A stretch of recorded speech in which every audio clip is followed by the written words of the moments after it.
দেখবে মানে তাই ঘরে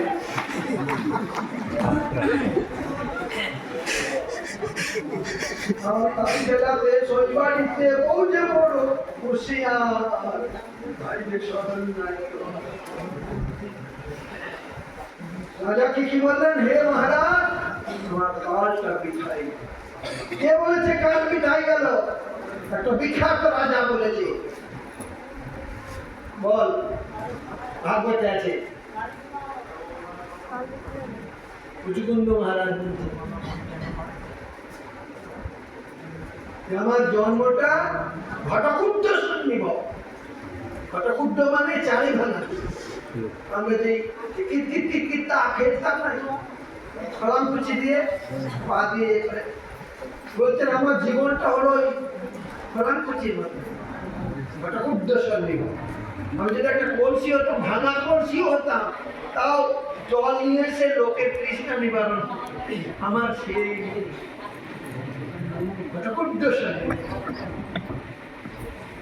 দিনানি গত হবে, আমার দিনগুলো চলে গেছে। আমার থেকে কম বয়সী আমি সুদীর্ঘ কাল ঘুমিয়ে দিন কাটিয়েছি মহেন্দ্র পর্বতের গুহায়। আমার থেকে কম বয়সী লোক স্বীকৃতি করে, সাধু শ্রদ্ধা হয়ে, সাধু সঙ্গ করে, ভজন করে আমার সামনে, চোখের সামনে ডেঙিয়ে ভূলোক স্বলোক মহলোক জনলোক তপলোক সত্যলোক অতিক্রম করে ব্রহ্মাণ্ড কটাহ ভেদ করে অষ্ট প্রকৃতি পার হয়ে একদম বৈকুণ্ঠে পৌঁছে আমার চোখের সামনে। আর আমি ঘুমিয়ে আমার কেন ঘুমিয়েছে না? স্বর্গে পাহারা দিয়েছিল, দেবতাদের কাজ করছিল। দেবতারা তাদেরকে বলেছে দেবদত্ত নিদ্রা, আমরা একটু ঘুমাবো। আর যে আমার ঘুমে ডিস্টার্ব করবে আমার চোখের চাউনিতে সে যেন পুড়ে ছাই হয়ে যায়।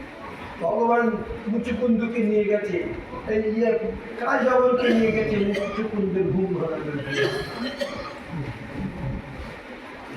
মুচুকুন্দ তখন বলছেন আমার জীবন তার অনুভব হয়েছে, ভগবান দর্শন হয়েছে তার। সে বলছে ঠাকুরকে, ঠাকুর আমি তোমাকে ভজন করি না, অনর্থ।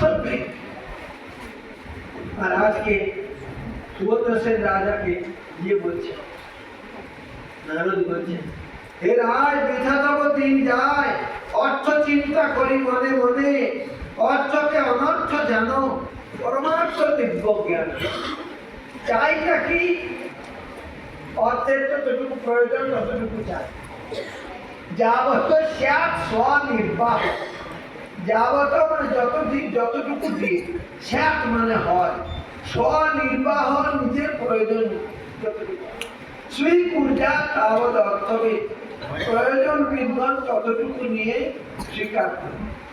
আধিক্যে ন্যূনতায় আনছ, যদি বেশি হয় বা কম হয় জগতে পরমার্থ হচ্ছে যতটুকু প্রয়োজন যেটুকু দিয়ে দিন চলে যায়, গুজরান হয়ে যায়। অর্থকে অনর্থ জানো, পরমার্থ দিব্য জ্ঞান। তাহলে দরকারটা হলো দিব্য জ্ঞান। হৃদয়ে ভাব হয় একবার হৃদয়ে চিন্তা করে, দাদা পুত্র বন্ধুজন কেহ নহে নিজজন। এরা কেউ,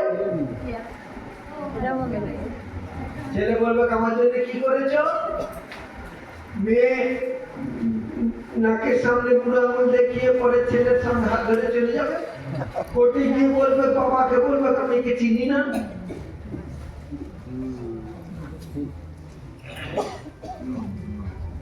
আবার মুসলমানদের সাথে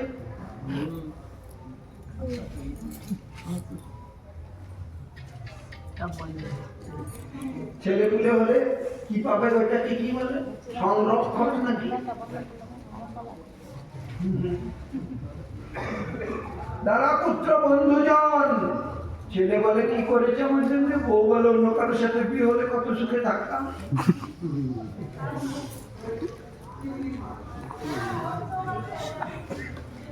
আবার ডিভোর্স দিয়ে আর একটাকে ধরে নিয়ে পালাচ্ছে।